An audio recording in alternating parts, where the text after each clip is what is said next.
gbogbo owó tí mo bá pa màá kó sórí gbẹ̀ngbẹ̀. Aláàjì. Hello. Ẹ ti ṣe tán.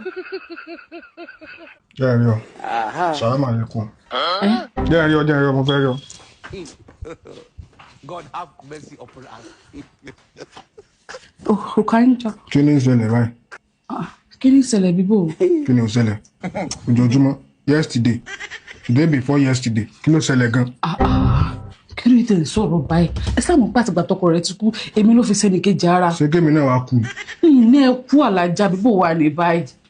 èyí ó tún mọ kí ẹ wà máa gbóúnjẹ òṣìṣẹ́ ó mọ wà ní òrùn èyí ó mọ gbádùn lólé ó tó mọ gbóúnjẹ ràbàtì fún èèyàn.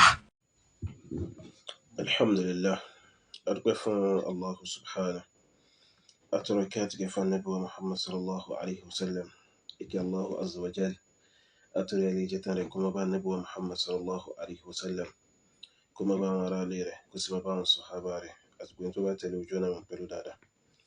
ẹ̀yọ́ máa yẹwa nínú Islam lórí sunnah Ànábì wa Muhammad sallallahu alaihi wasallam akira wa ikú assalamu alaikum wa rahmatullahi wa barakatuh. Gbogbo ara wo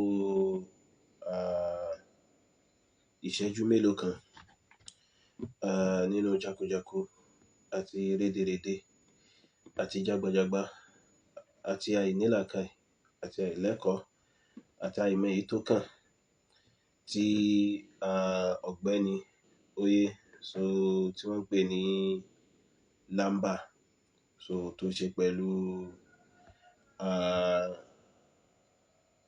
ẹ̀sìn Allahu azza wa jal. ṣe rí àwé yìí tó ṣe ó burú jáì tó ṣe tó lágbára púpọ̀ ni tó sì já sí wípé ká ní àwé náà bá jẹ́ mùsùlùmí ká ní mùsùlùmí ló bá jẹ́ Oyè tó já sí wípé ó nídìí láti mọ̀ wípé tóun dánwò yìí ó ti fi ba ìsìláàmù ẹ̀ jẹ́ nítorí ìfi ẹ̀sìn Allah ẹ̀dá ṣe ẹ̀fẹ̀ àti ìfi ẹ̀sìn Allah ẹ̀dá ṣàwẹ́wà òun ni jágbajàgba àti rédèrèdè yìí. Àmọ́ èyí tó wá ba nínú jẹ́ ju ti àwé yìí lọ òun náà ni àwọn nǹkan tó yá sí pé wọ́n pera wọn ní àfà tó yá sí pé wọ́n pera wọn ní ọmọ akẹ́kọ̀ọ́ àbí ọmọ kíwọ́ ẹ̀sìn tó yá sí pé àwọn ni wọ́n tún wá bá ẹni yìí promote kìíní yìí. Tẹ́ bá lọ síbi àwọn likes fídíò tí àwé yìí ṣe àti rédèrèdè tí àwé yìí dánwò yìí tẹ́ bá wò lọ ẹ rí ọ̀gọ̀rọ̀ mùsùlùmí ń bẹ ní èyí tó fi mú túmọ̀ yìí pé a rí almost 40 to 50% àwọn mùsùlùmí tí wọ́n share kìíní yìí. Oyè Allahu azza wa jal nínú Qur'an al-Karim ń sọ fún wa yìí pé a'udhu billahi minash shaitanir rajim. Allah bẹ̀rẹ̀ ń sọ fún wa yìí pé wa idha ra'ayta alladhina yakhuduna fi ayatina ay idha ra'ayta alladhina yastahzihun bi ayatillah tẹ́bára wọn ni tó yá sí pé wọ́n fi ọ̀rọ̀ Allahu azza wa jal ẹ̀sìn Allahu subhanahu wa ta'ala wọ́n fi ń ṣàwẹ́wà Oyè wọ́n fi ń ṣe dandan. Allah bẹ̀rẹ̀ sọ pé fa'arid anhum ila nabi gúnrí kò lọ́dọ̀ wọn ay fasudda anhum biwajhik gúnrí kò lọ́dọ̀ wọn má rí wọn wọ́n wò wọ́n má tiẹ̀ dá sí wọn má tiẹ̀ kọbi ara sí wọn rárá àti rárá. Oyè hatta yakhudu fi hadithin ghayri àfìgbà tí wọ́n bá tó mú nǹkan míì tó yàtọ̀ sí ìfẹ̀sìn Allah ẹ̀dá ṣàwẹ́wà àfìgbà tí wọ́n bá tó mú lẹ́nu. That is ìgbà tí wọ́n bá ti fi ẹ̀sìn Allah ẹ̀dá ṣàwẹ́wà mọ́ tí ó já sí pé nǹkan míì tó yàtọ̀ sí ìfẹ̀sìn Allah ẹ̀dá ṣàwẹ́wà ni wọ́n wá ń sọ Oyè ò lè kọbi ara sí wọn báyìí. Oyè Allah ẹ̀dá wá sọ pé wa imma yunsiyannaka shaytan fala taq'ud ba'da dhikra ma'al qawmi adh-dhalimin. Imma tí ṣaitan bá mú ẹ gbàgbé in tí Allah ẹ̀dá tó ṣe ní èèwọ̀ yìí nípa pé kó má jókòó bẹ́ẹ̀dẹ̀ ni kó má tẹ́tí kó sì má gbójú sọ́dọ̀ àwọn ẹni tí wọ́n fẹ́ Allah ẹ̀dá ṣàwẹ́wà. Oyè tó bá ti wá rántí má ṣe jókòó papọ̀ pẹ̀lú àwọn ọjọ́ alábòsí láwọn ẹni tí wọ́n fi ẹ̀sìn Allahu azza wa jal tó fi ń ṣàwẹ́wà. Ìwà tí ò dá ní arákùnrin yìí wúlò tán àmọ́ ẹ̀yin tẹ́ tún lọ ń bá promote pẹ̀lú pé ẹ̀ ń tẹ like ẹ̀ tún tẹ share tẹ jẹ́ mùsùlùmí tí yín tún báyàn nínú jẹ́ ju tàwé yìí lọ.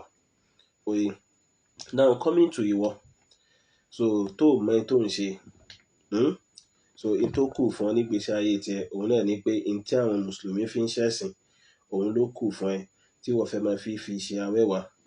So aksha alayka alhalak, mò ń páyà ìparun fún ẹ, mò ń páyà kí Allah bá ẹ̀dá kó má ṣe kíni, kí Allah bá ẹ̀dá kó má fi eléyìí ṣe títàn kárí àrédèrèdè ìbàjẹ́ àtàbúrú òfò tó ń bá káàkiri. So mò ń páyà kó má jà sí pé eléyìí Allah bá ẹ̀dá ó fi ṣe títàn kárí àrẹ fún ẹ, àti ìbàjẹ́ àti rédèrèdè tó ń bá káàkiri. So kó kúkú dúró lórí jágbàjàgbà àti rédèrèdè máa promote àwọn nǹkan tí ò ṣe tó ń promote. Oye, ẹnìkan kan ò ní rí tí ẹ̀rọ. So ó tún wá bá débi pé in táwọn mùsùlùmí fi ń ṣẹ̀sìn Allah bá ẹ̀dá ṣe lófin, Allah bá ẹ̀dá tó rán Jibrilu ipe kó wá ṣe kíni, kó wá sọ̀kalẹ̀ fún Ànábì sallallahu. Oye, nípa ẹ̀sìn àwọn obìnrin mùsùlùmí, eléyìí ló wá fi ń ṣe kíni, ló wá fi ń ṣe awẹ́wà. So a ní ṣépè fún ẹ, so àwọn ń ṣe nasiha fún ẹni, oye, kó lè bá wà nínú àwọn ẹni tí ó páyà Allahu azza wa jal. Oye, so túbá lọ sọ́dọ̀ Allahu azza wa jal, kó tọrọ àforíjì látọ̀dọ̀ Allahu subhanahu wa ta'ala tó bá já sí pé mùsùlùmí ni ẹ. Oye, tí ì bá sì ṣe mùsùlùmí, so àwọn mùsùlùmí wọ́n ní di kí wọ́n gbé ìgbésẹ̀ lórí rédèrèdè àti jágbàjàgbà tó ṣe. Kódà bó jẹ́ mùsùlùmí gan yóò tún ní di káwọn mùsùlùmí gbé ìgbésẹ̀ lórí rẹ̀, nítorí ìwà ìbàjẹ́ àti ìwà ọ̀ràn gbà òun ni tó wù yí. Kó máa portray hijabu Allah bá ẹ̀dá tí fi ń sọ fún Ànábì sallallahu wípé ya ayyuhan nabi qul li azwajika wa banatika wa nisa'il mu'minin yudnina 'alayhinna min jalabibihinna dhalika adna an yu'rafna fala yu'dhayna. Oye, so ìjábù tí Allah bá ẹ̀dá ń sọ fún Ànábì sallallahu pé kó sọ fún àwọn ìyàwó rẹ̀ àtàwọn ọmọ rẹ̀ obìnrin àtàwọn obìnrin olùgbàgbọ́ òdodo ipe kí wọ́n máa dáàbòra wọn látòkè délẹ̀, ipe eléyìí yóò máa jẹ́ ohun tó já sí pé yóò súnmọ́ kí àwọn èèyàn fi dá wọn mọ̀ tí wọ́n fi ní ṣe jàmbá fún wọn tí wọ́n sì ní fi ṣe aburú fún wọn. So hijab eléyìí ló wá fi ń portray ìbìlẹ̀ jẹ́ àti ìwà bàjẹ́, so àti nǹkan aburú àti nǹkan tí ò dáa. So ó tó kéèyàn sọ òdì ọ̀rọ̀ sí ọ, àmọ́ èmi gẹ́gẹ́ bí ìṣe tiwa, so àwọn yára sọ òdì ọ̀rọ̀ sí yàn bẹ́ẹ̀. So oye, àwo tún ṣàdúrà fún ẹni pé Allah bá ẹ̀dá kó fọ́nà mẹ́, o lè má mọ̀ náà, èyí tó súnmọ́ náà ni pé o mọ̀.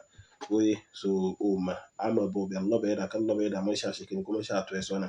So àwọn tí wọ́n bá ní kápá láti yá sí pé kí wọ́n dìde kí wọ́n ṣe ẹ̀tọ́ nípa ti òfin lé ọ lórí, oye, tí wọ́n bá ṣe, so kí Allah bá ẹ̀dá kó mọ́ ṣàjẹ́ kó rọrùn fún wọn. Ìyẹn jẹ́ bó ṣe lóhùn, barakallahu fikum.